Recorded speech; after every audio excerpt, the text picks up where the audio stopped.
Boa noite, irmãos. Graça e paz no Senhor Jesus. Eu queria ler com você um texto bíblico para a nossa reflexão nessa noite, que se encontra no segundo livro de Reis, capítulo 5. Se você puder acompanhar na sua Bíblia, segundo Reis, capítulo 5, são apenas 19 versículos que eu vou ler nessa noite com você. E aí eu queria aproveitar para a gente fazer uma leitura alternada. Como é um texto mais curto, dá para a gente fazer. Então eu vou ler primeiro e os irmãos em seguida façam a leitura do verso seguinte. O título que foi dado aqui pelo tradutor é Naamã é curado de lepra. Diz assim: Naamã, comandante do exército do rei da Síria, era grande homem diante do seu senhor e de muito conceito. Porque por ele o Senhor dera vitória à Síria. Era ele herói da guerra, porém leproso. Vocês?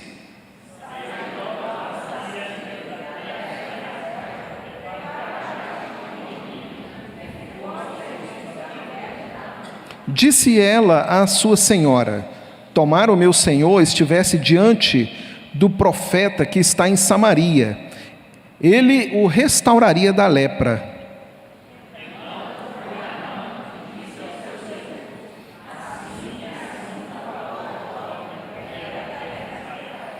Respondeu o rei da Síria: vai, anda, e enviarei uma carta ao rei de Israel.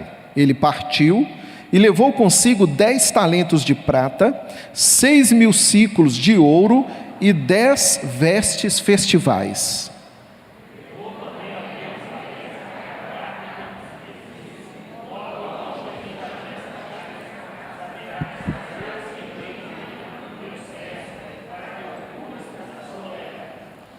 Tendo lido o rei de Israel a carta, rasgou as suas vestes e disse: acaso sou Deus com poder de tirar a vida ou dá-la, para que este envie a mim um homem para eu curá-lo de sua lepra? Notai, pois, e vede que procura um pretexto para romper comigo.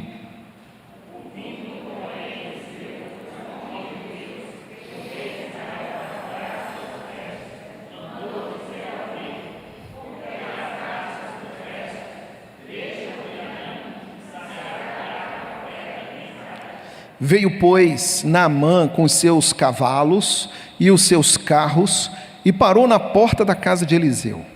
Então Eliseu lhe mandou um mensageiro dizendo: vai, lava-te 7 vezes no Jordão e a tua carne será restaurada e ficarás limpo.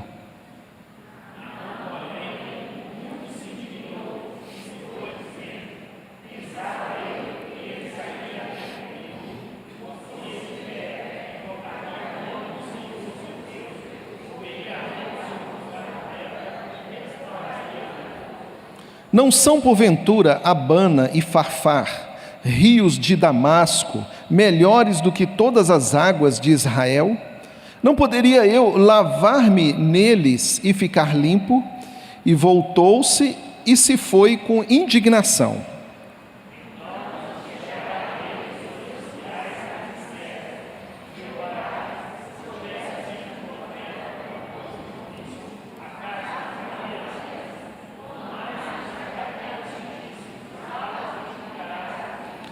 Então desceu e mergulhou no Jordão 7 vezes, consoante a palavra do homem de Deus, e a sua carne se tornou como a carne de uma criança, e ficou limpo.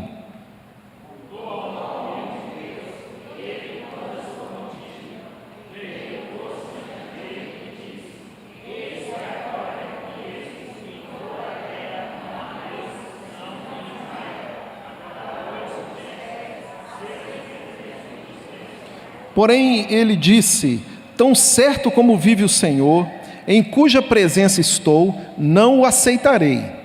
Instou com ele para que o aceitasse, mas ele recusou.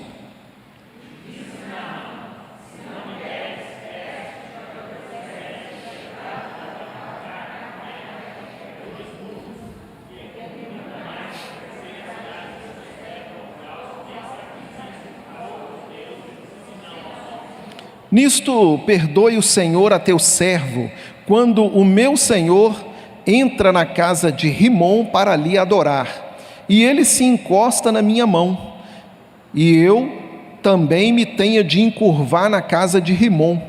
Quando assim me prostrar na casa de Rimom, nisto perdoe o Senhor a teu servo. Amém. Amém. Quando Naamã se tinha afastado certa distância. Ok.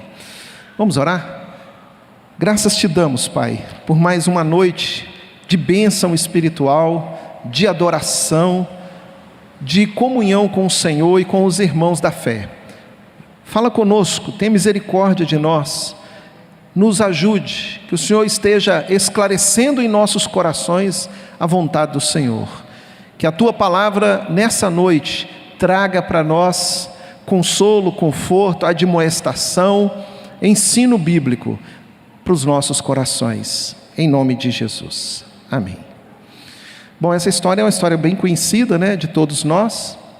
Nós já ouvimos muito falar da história de Naamã, homem muito importante no reino da Síria, aí mais ou menos uns 1000 anos antes de Cristo, e era muito considerado porque ele teve grandes conquistas, ele conseguia liderar muito bem as batalhas, e a Síria, ela se tornou um grande poder militar da sua época. Há um detalhe nesse texto, e o Senhor diz que a Bíblia diz que o Senhor prosperou a Síria, e fez com que esse homem e tantos outros ali, né, debaixo do poder daquele rei chamado Ben-Hadad, tivesse êxito, e aí a prosperidade e as vitórias trouxe fama para o reino da Síria, e também para esse homem chamado Naamã. Naamã era um oficial, um soldado muito valente, e ele tinha uma lepra, uma doença terrível para a época. Ainda hoje é uma doença difícil, mas tratável. Naquela época não havia esse tratamento, então a maioria das nações davam a essas pessoas um tratamento de isolamento, levava essas pessoas para longe do convívio social, da família e do restante da sociedade. Nós vemos isso também ainda, né, ali nos tempos de Jesus, ou seja, 1000 anos depois desse episódio de Naamã, também se tratava dessa forma os leprosos no reino, no Império Romano. Você lembra, né, das histórias em que Jesus ali se deparava com pessoas com esta enfermidade, a tão conhecida história dos 10 leprosos, né? E essas pessoas estavam fora do ambiente da cidade, não é? E muitas passavam terríveis situações de fome, de desprezo, eram separadas totalmente do convívio de sua sociedade. E aqui nesse tempo não era diferente, com exceção de Naamã, por ser ele uma pessoa bem próxima do rei e servir o rei, então ele meio que conseguia ainda ali conviver com essa situação, não é? Conta a história então, como vocês viram, que uma menina que era do povo de Israel, que tinha sido levada como cativa e colocada na casa de Naamã para acompanhar a esposa de Naamã. Ela se tornou uma escrava de Naamã.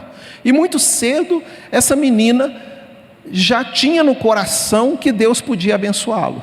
E Deus fala, e a menina fala isso, né, com a sua patroa, e a patroa leva o assunto a Naamã, que leva o assunto ao rei. E o rei, por sua vez, mais depressa, querendo ver Naamã restabelecido, fala: anda, vai depressa, vai, e eu vou te dar uma carta para endossar esse seu pedido. Você leva essa carta e apresenta para o rei. E aí vocês viram aqui qual era o teor da carta. Qual era, irmãos? Cure esse homem aí que está levando essa carta. Dá um jeito e resolve isso, né? E aí a história foi essa história que vocês viram, uma história em que o rei lá, não é, de Israel ficou também extremamente abalado com a situação. O rei de Israel se chamava Jorão ou Jeorão. Sabe de quem ele era filho? Da famosa Jezabel. Você já ouviu falar da história de Jezabel?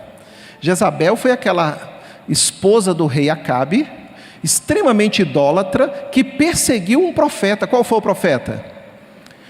O antecessor de Eliseu, Elias. E fez Elias passar aquela tribulação que os irmãos já conhecem, né? Elias se deprimiu, Elias parou no caminho ao monte, né? Fugindo de Jezabel, indo para o monte, ele dorme praticamente no deserto, fazendo de pedras o travesseiro, e é preciso uma intervenção sobrenatural. Deus envia anjos que traz água, comida, Elias come, bebe, continua a sua viagem. Jezabel era a mãe desse rei, que agora estava lidando com essa situação. Acabe era o pai desse rei, que estava lidando com essa situação. Jeorão ou Jorão era o 9º rei em Israel. E agora ele está também aqui com essa difícil tarefa para administrar. Conta a história que este rei faleceu com as vísceras para fora. E diz ainda o texto bíblico que Deus permitiu que um mal caísse sobre este rei, e ele morre lentamente por conta de seus pecados. Era assim que acontecia nesta época. Deus permitiu que fosse dessa forma, e depois então Eliseu elege um outro rei. Bom, é uma história, irmãos, interessante da gente observar como ela se dá na vida de Naamã, e eu gostaria de destacar isso com você. A história ficou conhecida como a cura de Naamã, a cura da lepra de Naamã. Mas essa noite, eu quero trazer uma outra perspectiva para a gente, ainda dentro desse texto. Eu queria falar sobre algo que tem a ver com a cura do coração de Naamã. Veja você como que a história, ela se desenrola numa perspectiva de visão espiritual, de entendimento bíblico, de entendimento espiritual das coisas, dos acontecimentos. Observe você que a cura de Naamã não foi apenas na pele, no corpo, mas ela também se dá na sua mente e no seu coração. E essa cura de Naamã, ela então passa por toda uma circunstância, uma situação que envolve aí vários personagens. Você vê nessa história 2 reis, uma história com 2 reis, o rei da Síria e o rei de Israel. A Síria, uma potência na época, Israel ainda, não é, com suas dificuldades, envolve também os próprios subordinados desse oficial, que era Naamã, envolve a história de uma menina, envolve um profeta, tanta gente numa história de cura. Isso no mínimo deixa a gente intrigado com alguma coisa. Por que isso acontece? Por que isso aconteceu? E como que eu posso olhar para essa história e aproveitar aqui alguma coisa para o meu coração, para a minha vida?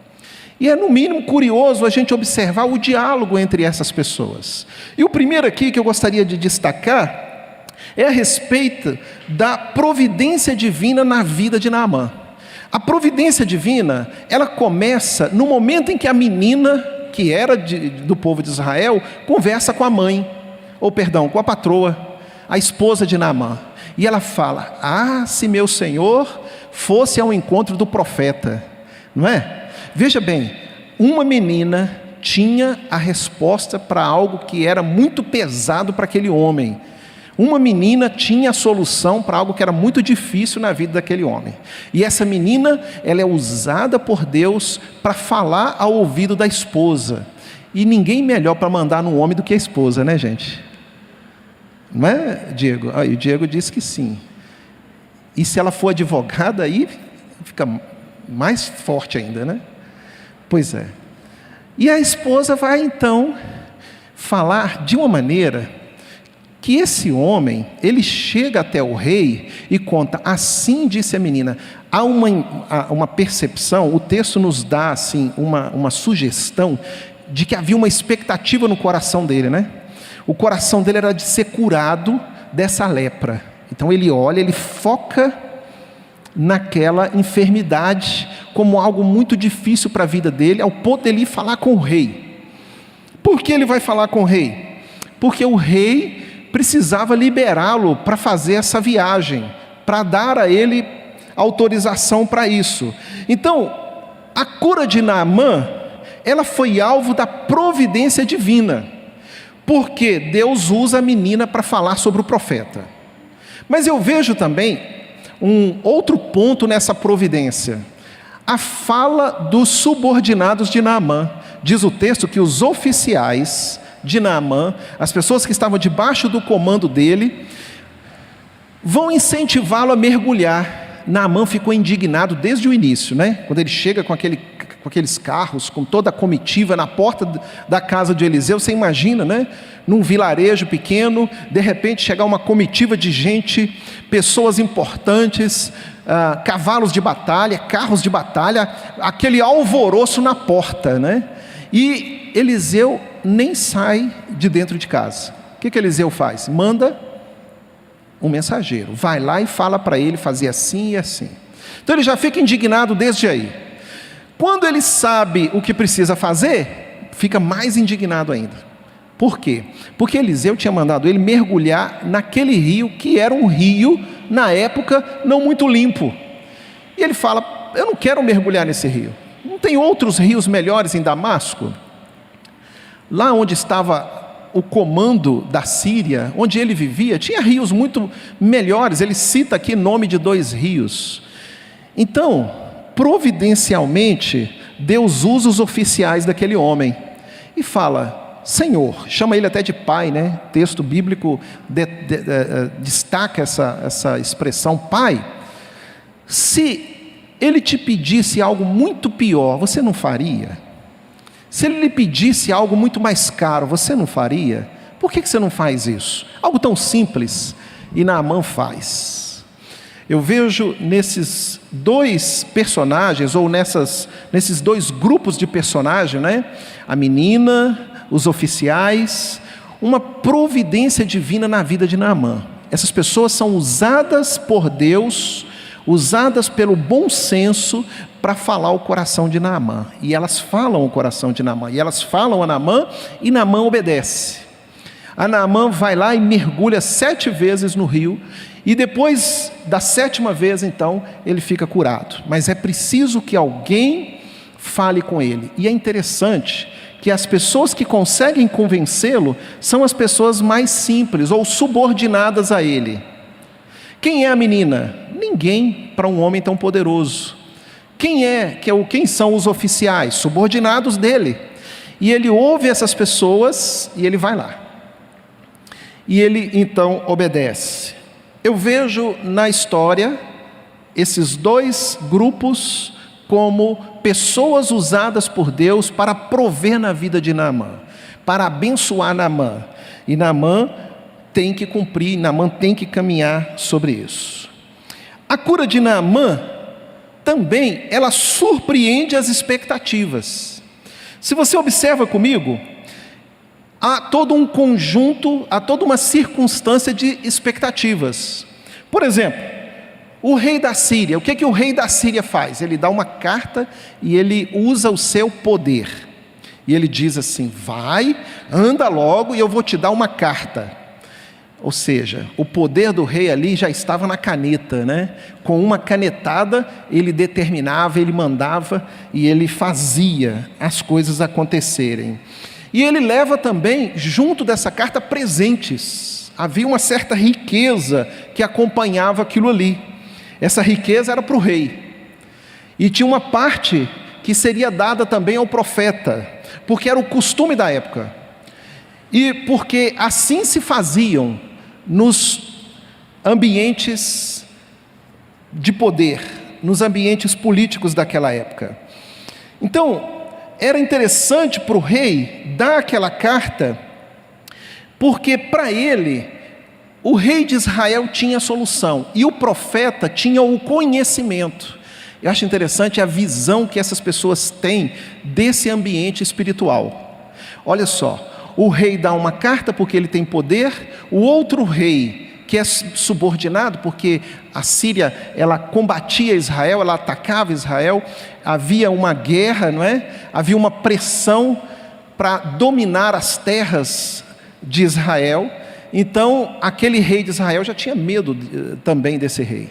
O rei de Israel se sentia também na pressão. Tanto é que quando ele recebe a carta, ele se assusta. O rei da Síria manda porque também entende que se é um profeta, então esse profeta pode ter a cura, porque a ideia de profeta ou de sacerdote na antiguidade se somava a conhecimentos médicos. Então, na minha visão, quando o rei da Síria envia tão rapidamente o seu general para o profeta, não é porque ele estava reconhecendo a soberania de Deus, mas porque ele sabia, ou entendia, ou acreditava que havia um recurso médico disponível e precisava usar a força, a lei, para que aquele recurso médico, aquele recurso de saúde pudesse ser aplicado ali em favor da Síria.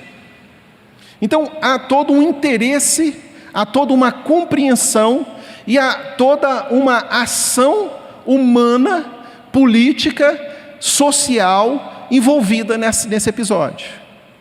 Pode ir, vai, porque eles vão ser obrigados a aplicar o conhecimento que eles têm sobre você. É assim que eu vejo a ação daquele rei. Então, há uma surpresa, porque essas expectativas elas vão sendo frustradas. O conhecimento ali não era técnico, o conhecimento ali não era político, mas o conhecimento ali é algo que está além, é algo que vai além de tudo isso. Há também a expectativa do rei de Israel, ele entendeu aquilo como provocação. O rei de Israel fala: está tentando me provocar, está tentando começar uma guerra, nós vamos ter que fazer alguma coisa. E aí, dentro da cultura, o rei rasga as vestes, era algo tido como um episódio absurdo, um episódio extremamente grave naqueles dias. Tanto é que o profeta Eliseu fica sabendo, o rei rasgou as vestes. E aí o profeta manda dizer para ele: não rasgue as suas vestes, manda ele para mim. E aí você percebe na linguagem do rei de Israel, nós estamos falando de Israel, a mesma nação do rei Davi, que nós tanto lemos os seus salmos aqui, não é? Os crentes se alimentam espiritualmente das palavras escritas pelo rei Davi.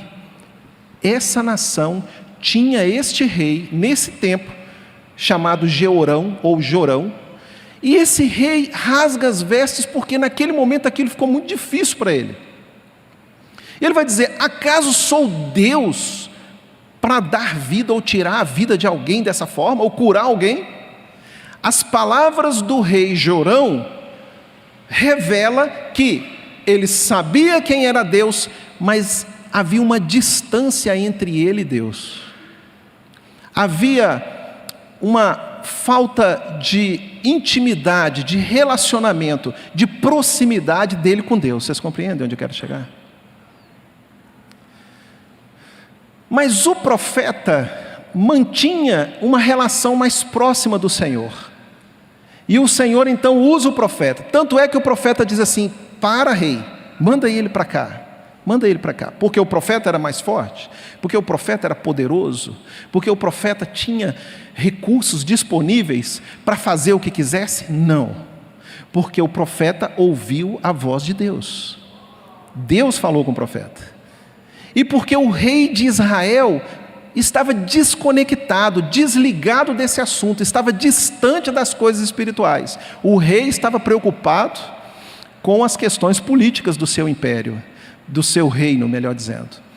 O rei de Israel estava preocupado com os assuntos de guerra, estava preocupado em governar, e ele não estava conectado à história do Senhor. Ele poderia muito bem ter mandado chamar o profeta e conversado com o profeta, se ele tivesse mantendo essa proximidade com o profeta. Mas a história diz que os seus progenitores não tinham essa relação boa com Deus. a história diz que ele próprio mantinha um afastamento de Deus, e que a sua morte, inclusive, ela foi permitida pelo Senhor. Diz o texto claramente que uma doença grave, incurável, o acometeu e ele veio a falecer. Nós vemos nas palavras do rei de Israel um distanciamento do mundo espiritual, e mais focado no mundo natural, no mundo político, do governo e do reino. Mas há ainda um outro episódio de desconhecimento das coisas de Deus, ou uma outra situação, um outro coração distante de Deus, que era o próprio coração de Naamã. Observem a reclamação de Naamã. Naamã diz assim: mas não é possível, nem me receber na porta? Mas que homem é esse que não me respeita? Não é? Mas não é possível, me mandar pular nesse rio sujo. A impressão que nos passa é que Naamã esperava por um serviço melhor, um serviço à altura. Ele esperava que o atendimento fosse melhor para ele. Então Naamã sai murmurando e reclamando pelo serviço mal prestado, a ponto dos seus oficiais terem que atalhar a história. Naamã diz: olha, eu esperava que ele fosse colocar a mão sobre mim, fosse fazer o ritual e eu ser curado. Por quê? Porque havia esse costume, não é? Então Naamã reclama de um serviço ruim. Apenas o profeta vai interpretar a coisa toda de maneira correta. Apenas o profeta, nesse diálogo, nesses personagens todos, darão a Naamã e aquele episódio uma boa expectativa, ou vai ensiná-los a terem uma boa expectativa espiritual dos acontecimentos. Mas há uma terceira situação que essa cura de Naamã traz. Ela desperta o início de novos tempos. Quando acontece a cura de Naamã, a vida espiritual desse homem sofre um impacto. A vida espiritual dele, ela é atingida, ela é afetada. E eu entendo o seguinte, que também muitas pessoas que estavam à volta dele também sofreram esse impacto, sabe? Porque essas pessoas presenciaram tudo isso acontecer. Diz o texto que quando Naamã sai pela 7ª vez do rio, ele sai curado, e a pele dele era como a pele de um bebê, limpinha. As pessoas estão vendo aquilo, os soldados estão vendo aquilo, não é? A história vai correr por Israel e também lá na Síria. Então há um despertamento, aquele homem fica tão maravilhado com essas coisas que ele quer presentear o próprio profeta. Mas esse despertamento, ele passa por todo um processo. O primeiro processo aí é o processo da humilhação. Era necessário que esse homem se humilhasse, ele precisava obedecer, se humilhar e mergulhar, entrar naquela água, porque ali foi determinado pelo profeta. Então ele precisou aprender o que é humildade, obediência, submissão, fazer o que Deus quer que ele faça. Então há um despertamento espiritual, não é? Lembra que Jesus diz que os humilhados serão exaltados. Nós estamos falando de disposição do coração para coisas espirituais. Se eu me humilhar e obedecer o que o Senhor está mandando, eu serei exaltado. Então eu não faço porque eu quero ser exaltado, mas eu faço porque este é o melhor caminho, é assim que Deus quer. A obediência, ela não tem muito a ver conosco, mas ela tem muito a ver com quem manda, e quem manda é que tem o poder, e quem manda é que é Deus, e Ele tem os seus métodos. Então muitas das vezes o ser humano, ele quer fazer aquilo que ele acha que vai dar certo, aquilo que ele conhece, e em muitas das vezes ele também não quer abrir mão, ele não quer se rebaixar, porque isso pode trazer um prejuízo para ele. E é interessante porque são os próprios subordinados de Naamã que falam isso com ele. Então ele, se fosse ser levado pela dureza do coração, pelo orgulho, não é? Eu não vou me rebaixar para esses aí não, porque eles são meus subordinados. Se assim ele fizesse, não seria liberto. não seria curado. Mas ele fez e obedeceu. Então ele passou por um processo de transformação e de humilhação. Não uma humilhação no sentido de desonrá-lo ou de fazer dele um homem ruim, mau, ou humilhá-lo perante os outros. O Senhor, no seu processo de humilhação, Ele nos aproxima daquilo que Jesus fez. E Ele nos faz sermos pessoas melhores. Porque no mundo espiritual, no mundo antes da queda, valores daquela época, que hoje o mundo despreza, é que nos aproximam de Deus. Um deles é a humildade. Um deles é a obediência e a submissão. Se esses valores são praticados por pessoas que querem andar com Deus, essas pessoas alcançam o Senhor. Essas pessoas alcançam o favor de Deus. Deus não queria prata, Deus não queria ouro, muito menos o seu profeta, mas o que ele precisava dar era o seu coração, a sua mente, a sua alma. Nesse despertamento espiritual, nesse início das coisas, este homem também entende o valor espiritual da ação de Deus. Entende que quando o seu presente é rejeitado, ele entende que Deus está acima de tudo isso. O profeta não aceita o presente dele. Ele tenta várias vezes, diz o texto, que ele vai ali veementemente fazer com que o profeta receba o presente. O profeta diz: eu não quero, eu não vou pegar, eu não vou aceitar. Porque era comum trocas de presentes e favores. Isto era algo que passou a ser muito bem aceito na sociedade, mas que não fazia parte da mentalidade do povo de Deus. No meio do povo de Deus, um presente como troca de favores camufla, cega a mente da pessoa para compreender a graça, para compreender o favor, para compreender a bondade de Deus.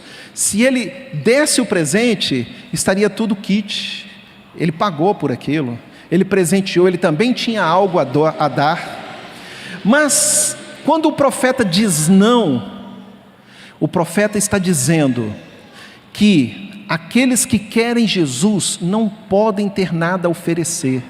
Aqueles que querem andar com Deus precisam chegar diante do Senhor reconhecendo sua total necessidade, sua total dependência, que o melhor deste mundo para Deus não é nada, mas que a graça de Deus, como diz o apóstolo Paulo, para a minha vida ela é suficiente. Que a graça de Deus, ela supre a minha vida de tal forma que ela por si só me basta. E diz o profeta, que a tua graça me basta. Veja você a mudança, a inversão de valores. Este homem precisava passar por um processo para compreender essas coisas. Ele estava acostumado com o poder, ele estava acostumado com o dinheiro, ele estava acostumado com a sua capacidade de fazer acontecer, mas agora ele está diante de um Deus, ele está diante de um profeta e de uma palavra que diz que ele precisa apenas se humilhar. É o que está sendo pedido a ele. Não está sendo pedido a ele nem dinheiro, não está sendo pedido a ele influência e poder, mas apenas que ele submeta-se, que ele seja humilde, que ele se entregue, que ele dependa. Nesse momento, é o reconhecimento de que eu sou pecador, é o reconhecimento de que eu sou fraco e necessitado, e que só Jesus pode suprir a minha vida.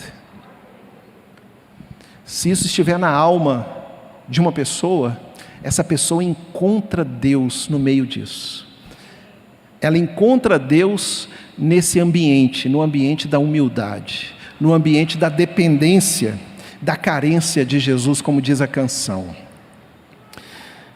Aquele homem precisava também lidar com a sua cultura e agora com esse Deus que ele conheceu.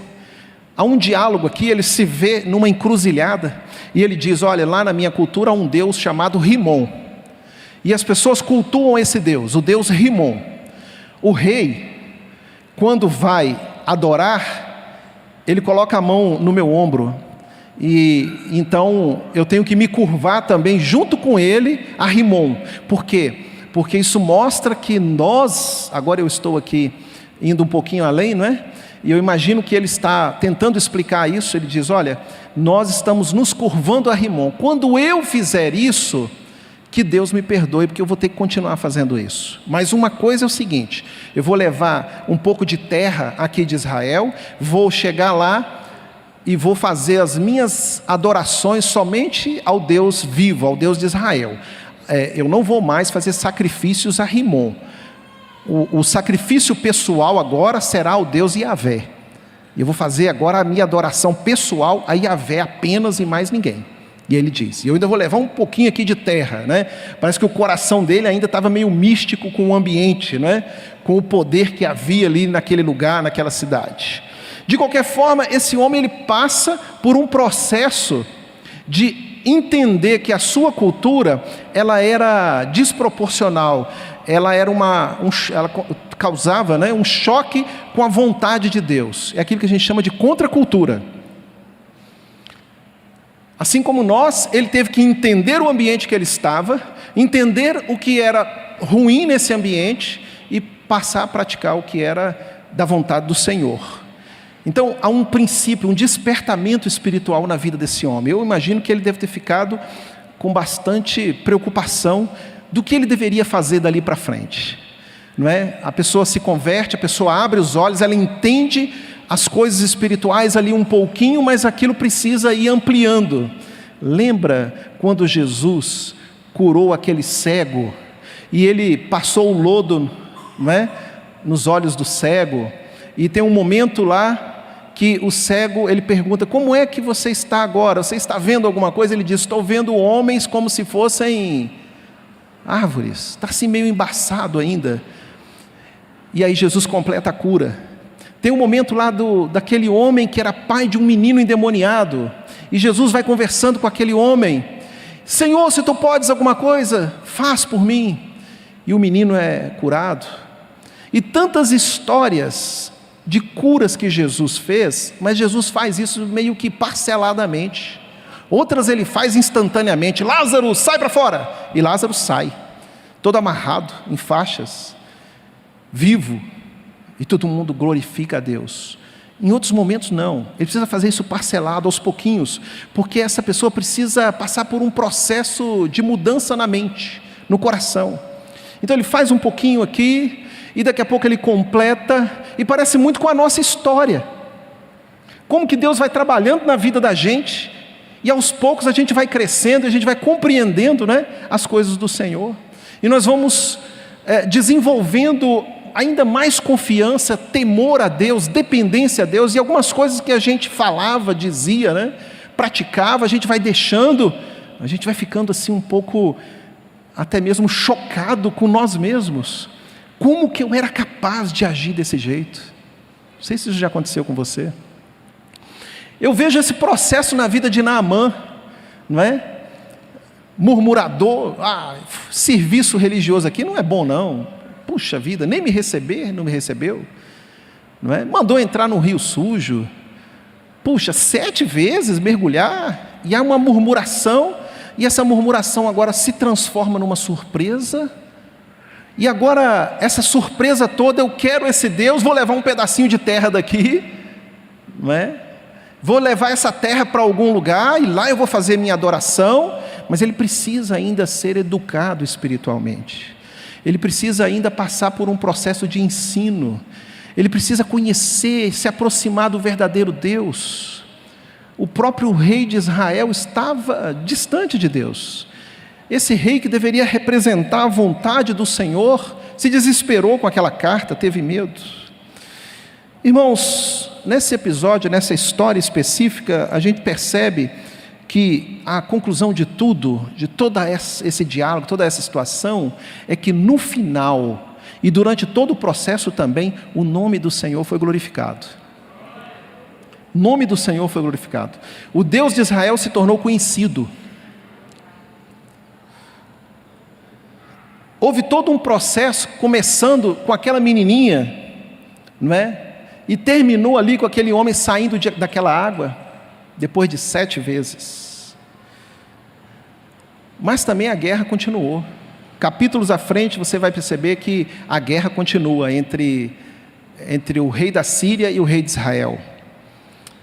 Aquele rei morre, um outro rei, ele é ordenado, ungido pelo profeta e o seu moço, a pessoa que andava com o profeta, e então a cidade do profeta é liberta, mas aquele próprio rei vem contra a cidade de Samaria, em Israel. Há uma confusão ali.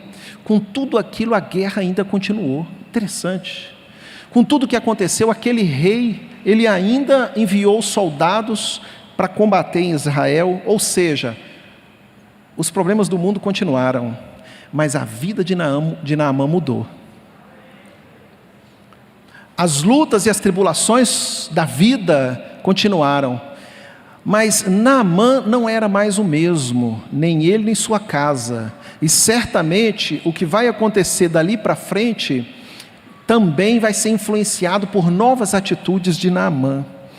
E essa é a conclusão de um Deus que está presente em meio ao caos, em meio à guerra, em meio às enfermidades, às dificuldades, às lutas. Deus está ali usando o seu povo, seus filhos, seus profetas para falar em nome dele. Quem olha o cenário todo não percebe muitas das vezes Deus agindo nas peculiaridades, nas coisas menores. Deus age nas coisas grandes, mas age também nas coisas menores. E nos momentos das coisas menores, Ele promove livramentos, intervenções, soluções, e dá aos seus filhos ânimo para continuar a jornada. O mundo jaz no maligno, mas os filhos de Deus não. Os filhos de Deus recebem essa intervenção. Quando eu olho para essa história, eu destaco algumas coisas importantes para nós. A primeira delas é que nós devemos entender que nós servimos a um Deus que trabalha, só que ao inverso daquilo que o mundo faz. Se o mundo diz algo que tem a ver com o orgulho, com a vaidade, o Senhor trabalha o contrário. Em Mateus capítulo 20, verso 16, diz que os últimos serão os primeiros. Deus trabalha com uma inversão de valores. Você, crente, esteja preparado para ser tocado por Deus na inversão de valores. Você, crente, esteja preparado para poder cumprir o que Deus manda, o que Deus fala para você fazer. Pode às vezes parecer estranho, mas é assim que Deus quer, e Ele trabalha diferente do povo do mundo. O poder de Deus, gente, é diferente do poder do mundo. A ação de Deus, a maneira dele fazer as coisas é diferente da ação do mundo.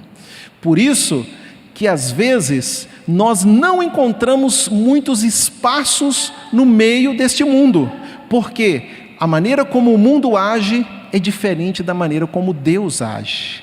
E é por isso que nós precisamos da intervenção de Deus, para que Deus abra as portas, para que Deus nos mostre o caminho, para que Deus fale conosco, para que Ele direcione a nossa vida naquilo que nós devemos fazer. Você vai estudar? Pergunte a Deus o que Ele quer que você estude. Você quer casar? Pergunte a Deus com quem Ele quer que você case.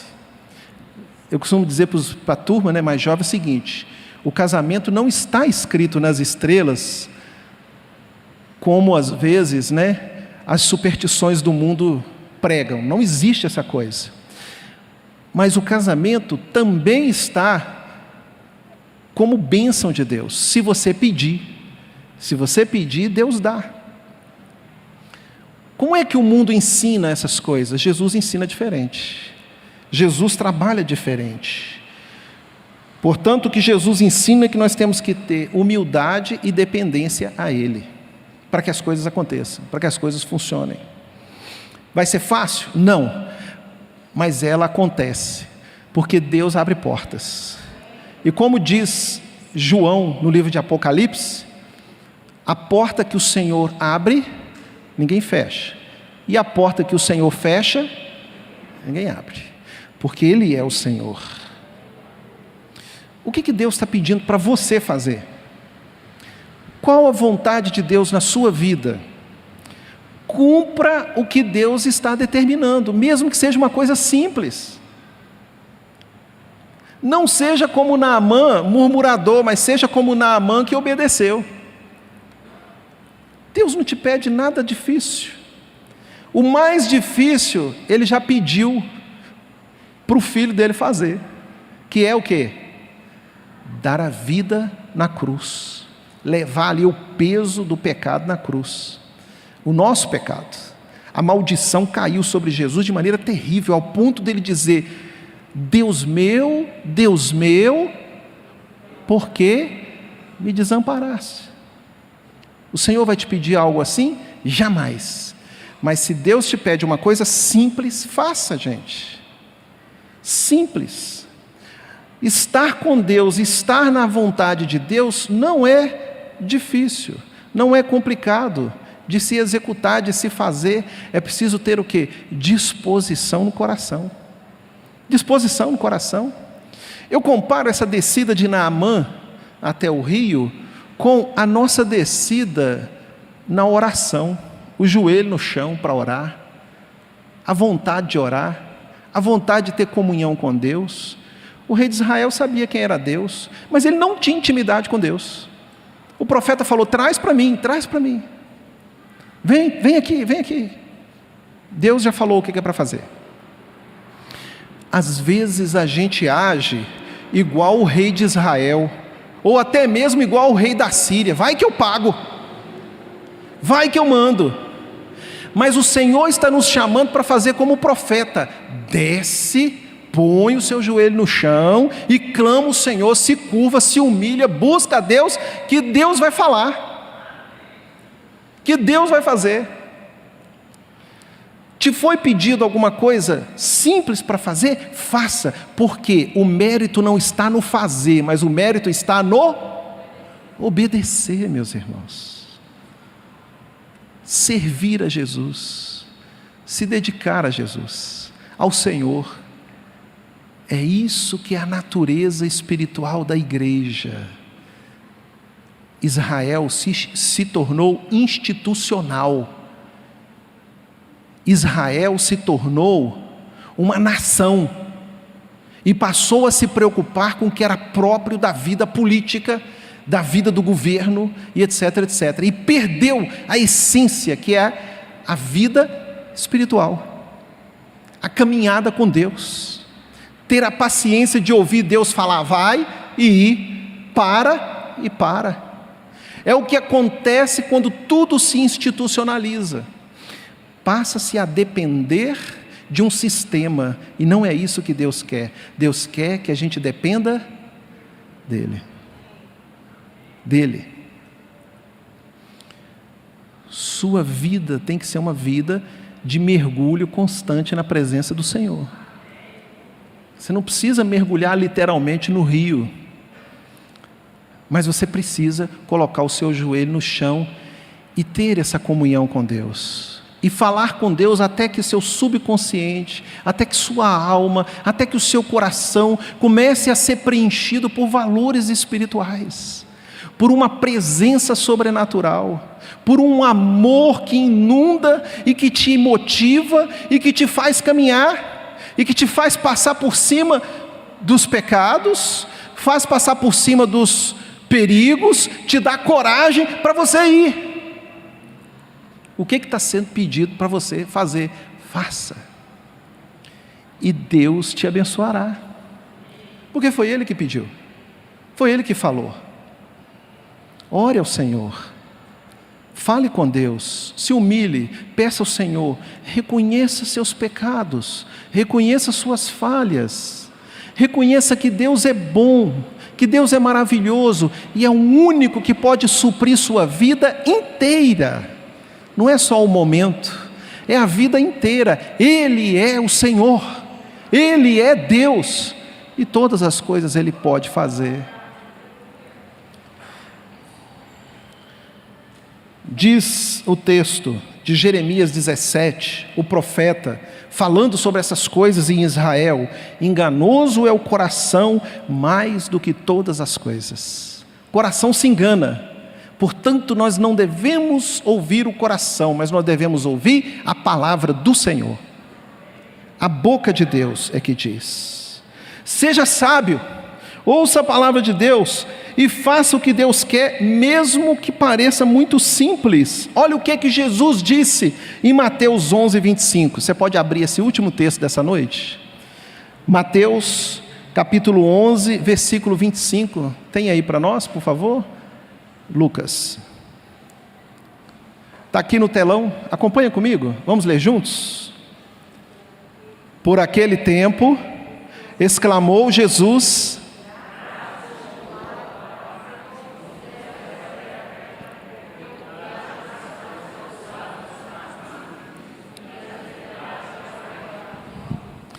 as coisas de Deus estão na simplicidade, e as coisas de Deus são destinadas a quem? Aos pequeninos, aos simples de coração, aqueles que dão ouvido às coisas espirituais. Ocultaste essas coisas aos sábios e entendidos e revelaste aos pequeninos. O Senhor revelou para aquela menina, o Senhor revelou para aquele profeta, o Senhor usou a boca dos soldados subordinados, e agora aquele homem era uma nova criatura. Aquele homem agora estava num processo de mudança, de transformação, passou a enxergar o mundo espiritual à sua volta. Ou se fosse fácil resolver todas as coisas com uma carta e uma canetada. Não é, meus queridos irmãos, mas no poder do Senhor todas as coisas são possíveis, porque disse Jesus, não é? Que todas as coisas são possíveis para Deus. E ele disse, né? No dia da ressurreição, quando Maria Madalena foi ao encontro dele no túmulo, né?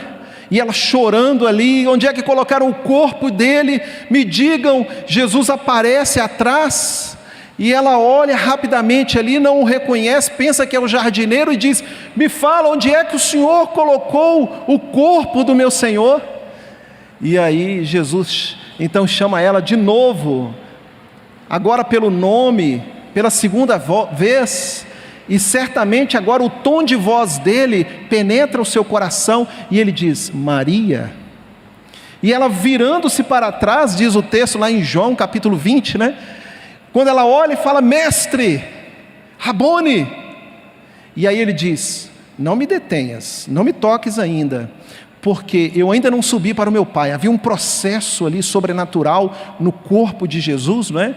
E ele precisava ir assunto aos céus, e ele diz: ainda não me toque, eu vou para o meu Deus e o seu Deus, eu vou para o meu Pai e o vosso Pai. Jesus estava dizendo: há um Deus que zela pela gente, há um Deus que conduz a nossa vida, e há um Deus que nos faz levantar dos mortos. Deus quer te fazer assim, confiante nele, perseverante nele, andando com ele, conhecendo a vontade dele em todos os momentos de sua vida. Se você não está ouvindo a voz de Deus, peça a ele para falar com você, e ele fala: e tudo quanto pedirdes ao Pai, crendo, recebereis. Vamos ficar em pé, vamos orar. Tem uma canção, está pronta aí, Lucas? Vamos ouvir essa canção, vamos cantar, quem souber, e logo depois estaremos orando e encerrando esse culto.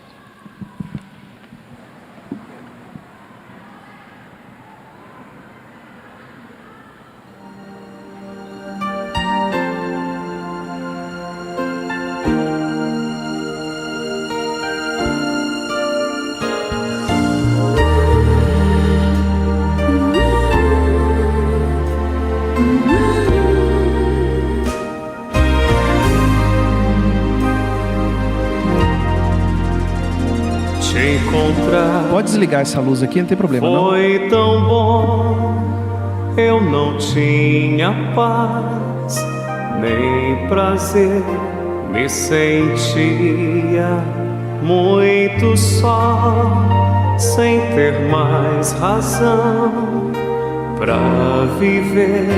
Te encontrar foi tão bom, eu não posso esquecer. Nosso encontro mudou meu viver.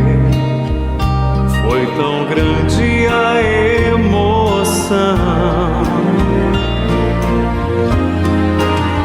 quando ouvi tua voz me falando de amor, pois você me aceitou do jeito que eu sou.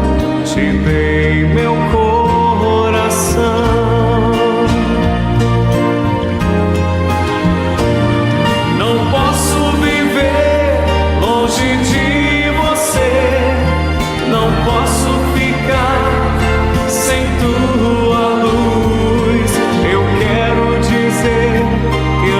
Só você,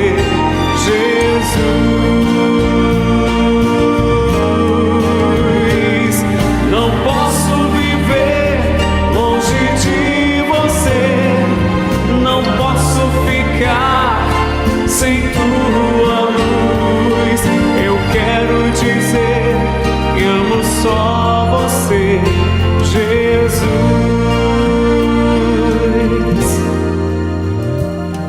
Encontrar me mostrou nova direção. Teu amor fez mudar tudo em mim e o meu coração transformou. É tão bom que eu não posso explicar o prazer de sentir teu amor me envolver quando estou ao pé da cruz. Eu só sei de uma coisa e vou lhe dizer: simplesmente eu não posso e não sei viver sem você.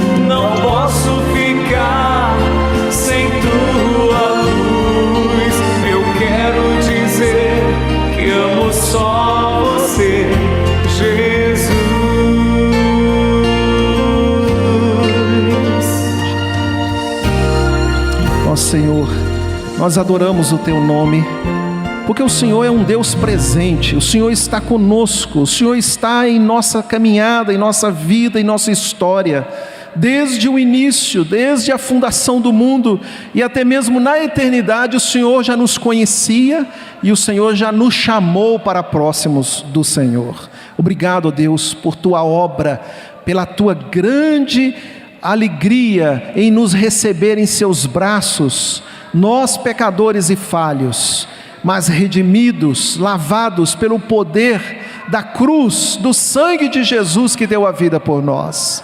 Senhor, ensina-nos a dependermos do Senhor.